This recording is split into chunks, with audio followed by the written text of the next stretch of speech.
What is up, guys? What is up, guys? One second. Let me see some.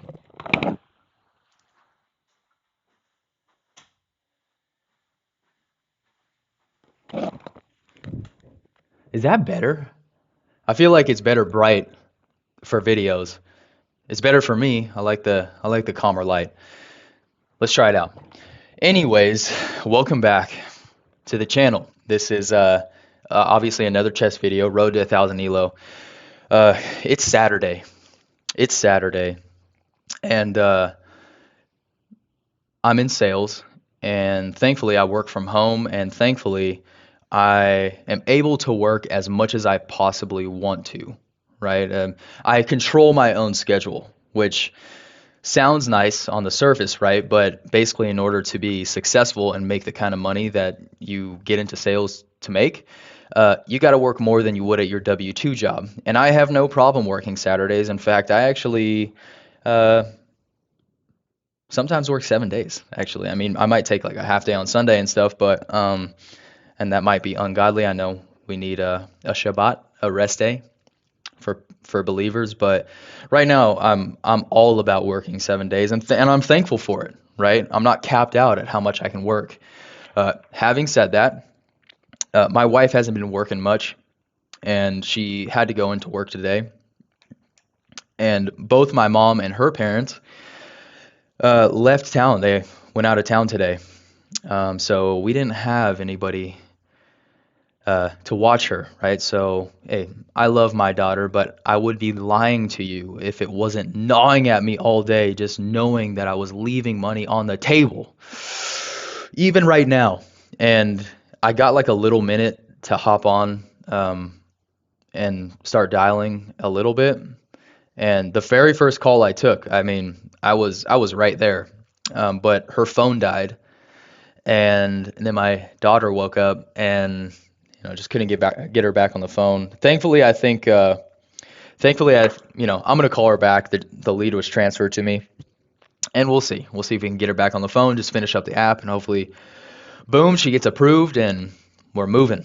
But a frustrating day in the sense that just sitting on my ass, when you're a driven person, and I hope you are, when you are in a state of inaction, in other words, when you're just sitting there and shit is not happening, money's being left on the table, that is a worse feeling than maybe getting rejected all day. At least you're doing the thing, right? At least you're putting in the time, and yeah, you might not be getting the results you need, but when you're just sitting there knowing that opportunity is just fucking passing you by, it it's infuriating, bro, and it fucking eats you alive. And to some degree, that's maybe what some of you guys need, right? When you can get to that level, whatever you're doing, whatever you're trying to produce, if you're sitting there and you don't have the ability to do that anymore, and it's just like, motherfucker, bro, like, oh my gosh, like, in real time, shit is passing up. Like, in a way, it's a good feeling. But when it's actually going down and you're at that point, man, it pisses you off. Having said that, I'm glad I get to play chess. I'm glad I get to do something that at least feels productive, that I'm striving for. Obviously, again, I'm trying to hit 1,000 ELO here. Yesterday, I was in the midst of filming a video for this, and it was like after work. I had a killer day at work yesterday, and my family like just got home. They just walked in, and my daughter was knocking on the door, and I can't refuse her. She's so sweet and so incredibly smart for her age. She talks way more than other 1.5-year-olds out there. Like literally, I mean, it's crazy. She's like a full-on little human. So she was knocking on my door, and I was like, all right, bro, I got to see her. So ended that one. So in other words, yeah, I lost that game. Obviously, I just logged off. So it's all good, right? Right? It's all good. But is it? There is no tomorrow, brother. You understand? You understand where I'm coming from? I guess it's just something I have to live with, and we will get back to it tomorrow with a fucking vengeance, my guys. I mean, a vengeance, bro. Having said that,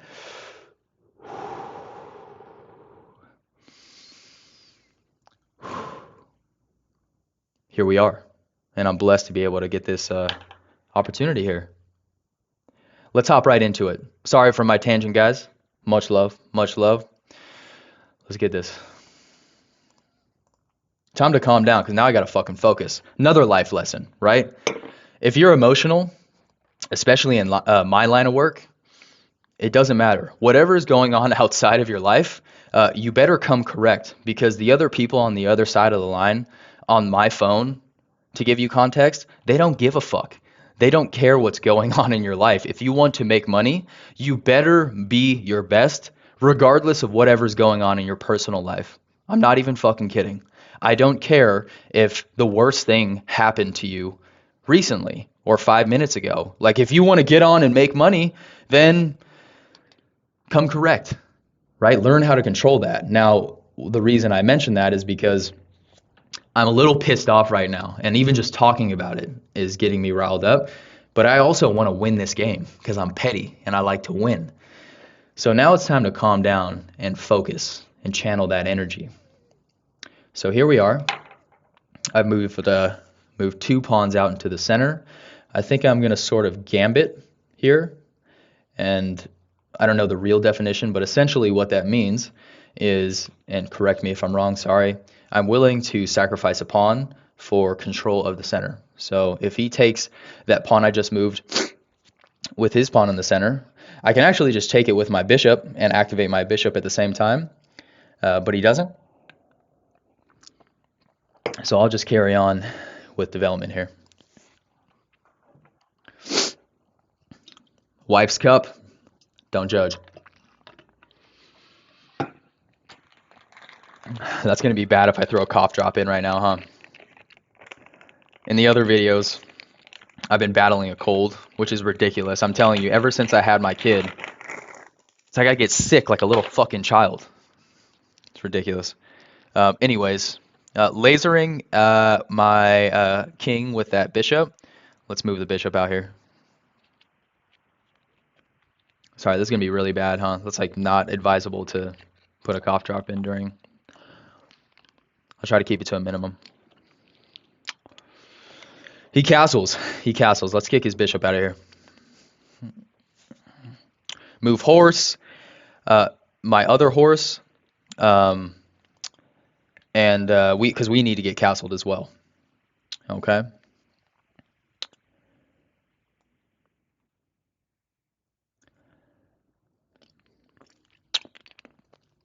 Attacking my center. If I allow him to take my center pawn, I could also activate my queen and put both my dark squared bishop and my queen sort of lasering his king. I don't know if it's advisable, but I'm kind of down for it. Not gonna lie to you.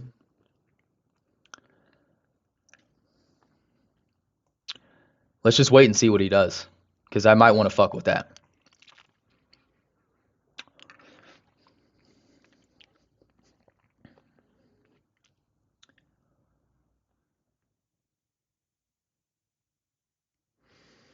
I'm a little slow here, boys. Yeah, that I probably shouldn't have allowed that development.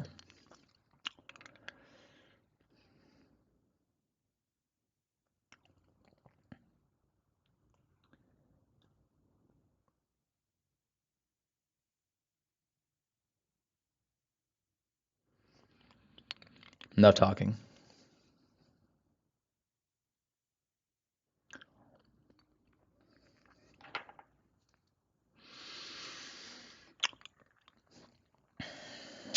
But, you know, I don't like the fact that his... Okay, he takes. Yeah, I did not like the fact that his horse could just hang out there. So my dreams of having that line with my dark squared bishop and my queen is gone because she has left the party. But that's all right. That's all right. We still got my queen in a sort of you know, threatening position, I'll say. So that's good. Let's get castled. Let's get castled. He might take in the center with his horse. Actually, no. What the fuck? He would not do that. So Yeah. Board looks open, right? Like if you just look at it visually, there seems to be a lot of visibility on the board. Now he gets his bishop activated. Um, let's slide a rook out here, right? Get him into the game or her, and then maybe we can push the center pawn here.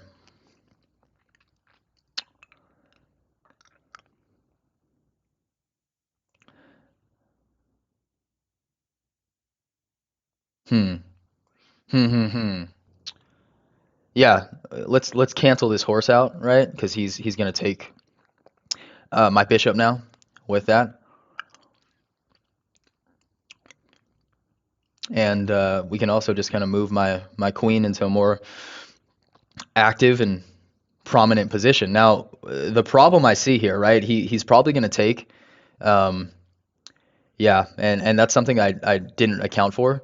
He's probably going to take, yeah. Oh, wow, wow, that's interesting. If I were him, I would have thought about maybe taking my horse with with his bishop right there instead of threatening like you know fainting my queen basically. Because what that does, I would have to take with one of my pawns if I wanted to get rid of that bishop and stay even on material. And then, my castle is blown up.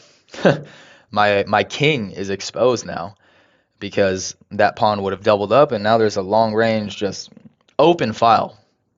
Um, so so yeah. Uh, we can also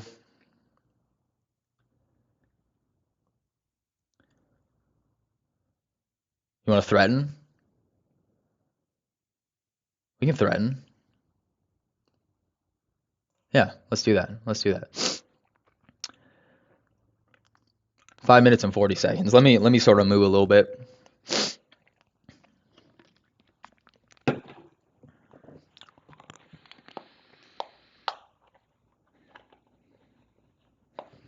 Is that Gordon Ramsay?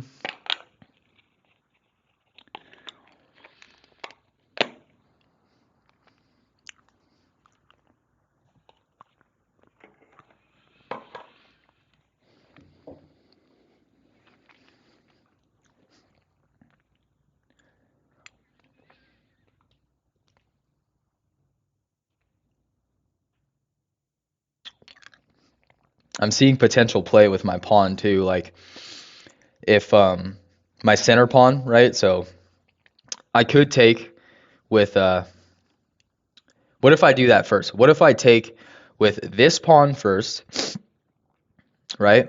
And then if he takes, then I guess I'm willing to take with my center pawn because if I do, then it'll expose his queen. I will have discovered a threat with my rook onto his queen. Again, I'm not a professional. I'm self-taught. I don't know if that's accurate or if that's even a meaningful play. That's just possibly what I think, because hey, as of now, I'm up a pawn, which matters at the end of the day or at the end of the game, you know. Excuse me. Yeah, but I was fighting a cold again all week. My voice felt like crap yesterday, but I bawled out, dog. I bawled out yesterday. But after my voice felt like crap. Um, let's just move him up here. Can he en passant? I don't know. I don't know. Can he en passant? I'm not sure. I never know this rule. Like I never know this rule. Let's take actually. Let's take actually. If he takes with his pawn, I'll check his king and then take his bishop.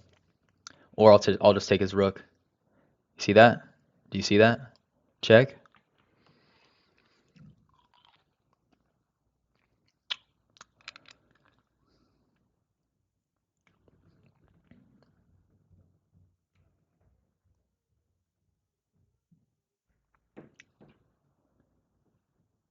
Yeah, I feel like he really should have taken my horse by my king with that bishop and blown up my castle. Um, let's take, excuse me, let's take his bishop and prevent that. And now we can get a little bit agile, you know what I'm saying, with my king, or I'm sorry, my queen. Some Floyd Mayweather shit, right? Moving in and out of the pocket. That's always fun. I don't know if it's advisable, but I feel like I can slip and slide now with my queen here. Um, cool. What if I took that pawn with my pawn to discover a threat on his queen? Let's try it. Board is fucking wide open, bro. Wide open, which to me, what that tells me, there's a lot of opportunity both ways. There's a lot of opportunity, sorry, to make advances, as well as opportunity to really fuck up, you know? So, yeah. What does that mean? Like, what are you even trying to do with that move? Should I activate my rook, or should I threaten his queen again? Why don't we do that?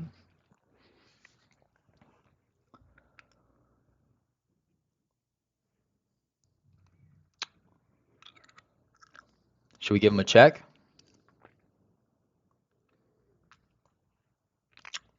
Oh yeah. Oh yeah, let's give him a check. He fucked up, bro. He fucked up. Let's give him a check and take his queen. You see what I mean though? A lot of opportunity. A lot of opportunity to really mess shit up. Now I got to be careful too. Let's make sure I am careful. Um, and allow my king to move up, right? Because I can get mated just getting caught in this back rank if my king is trapped by my pawns. Does that make sense? I know I don't know how to make the arrows like some of the professionals, but you know, maybe to some that'll make sense. Now the goal for me would be to simplify the board. In other words, I'm down to trade a rook for a rook, um, and then make it a rook versus a queen and a horsey, right? I can start to think about. Um, nice. Okay, he just gave up. 3 mistakes, no blunders. Cool. The last time, because I'm feeling it, brother. I'm feeling it. I want to start another game. But the last time, and I'm a superstitious guy. I come from a baseball background where you can be extremely superstitious. The last time I started a second game, I fucked up. I got reckless. I might end this video first.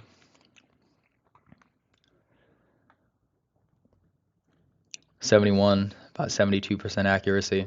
No blunders, which is good. Just a couple of misses, apparently. A clean game. Nothing crazy. Not bad. Dare I say clinical? No, not clinical. I did my job. Put it that way. I did my job for the game, and I think he just kind of gave up because he saw that this was not looking good. Obviously, I guess a lesson for some of us amateurs in the game, right? One, for him, right? I think, and if you play chess, it might have been advisable for him to take my horse by my king with his with his light squared bishop that he had moved onto that diagonal.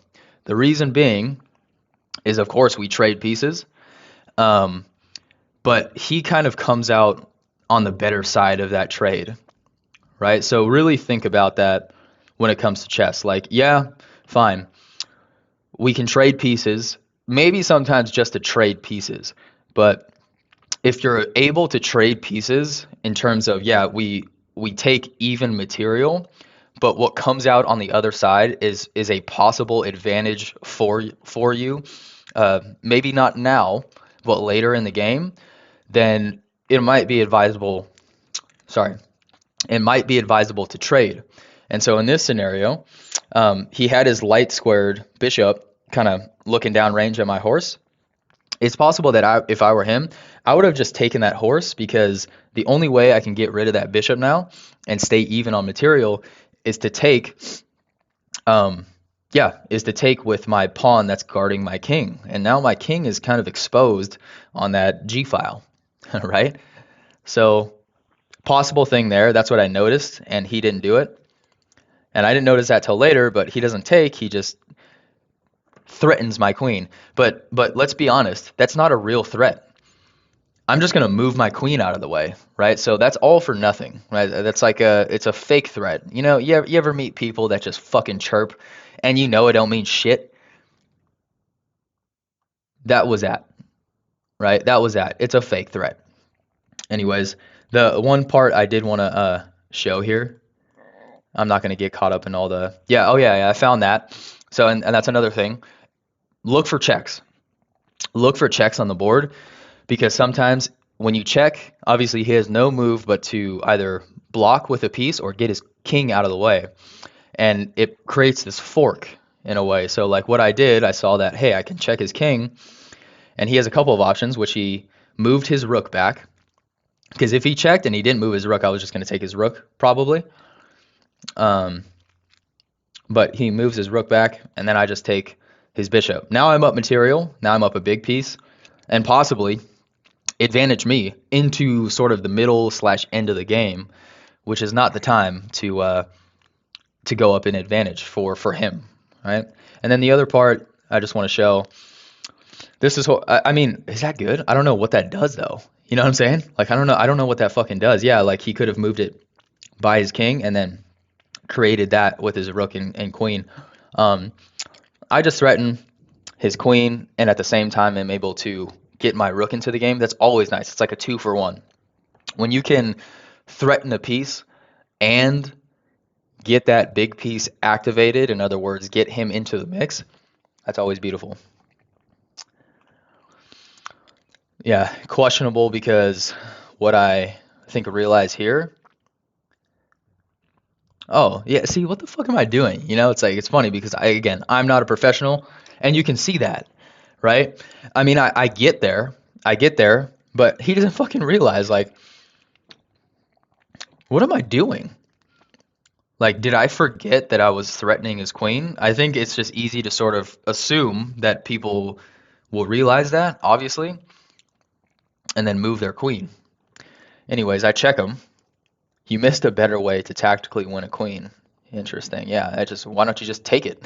Take it, because look. I take the queen for a check. He has to take my rook with his rook, and then I just take his rook, and now I'm way up in material. You feel me? So anyways, I get there though. I take his queen with a check. Yeah, and that's where I could have messed up. And anyways, he resigns. So just feels good to win, especially when you're just sitting on the sidelines all day, not making money. Feels good to win. I'm gonna play another one, but I end this video. Much love, guys. See you soon.